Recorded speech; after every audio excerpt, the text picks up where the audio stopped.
అక్కి పుల్ల లాంటి ఆడపిల్ల నేను నన్ను చిన్న చూపు చూస్తే ఊరుకోను ఎందులోని నీకు నేను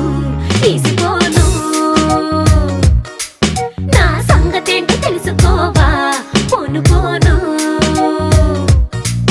అచ్చమైన పల్లె రాండి పిల్ల నేను పచ్చి పైర గాలి చీల్చి పెరిగినాను ఏరి కోరి గిల్లి కజ్జా పెట్టుకోను నిన్ను చూస్తే ఇల్లగుండా ఉండలేను హై హై హై హే సూటు మూడు స్టైల్ సుందరా లేనిపోని డాబు మానరా ఈ ఊరిలో పై చేయరాదిరా నా గొప్ప నువ్వు ఒప్పుకో తప్పు లేదురా రేవులోని తాడి చెట్టులా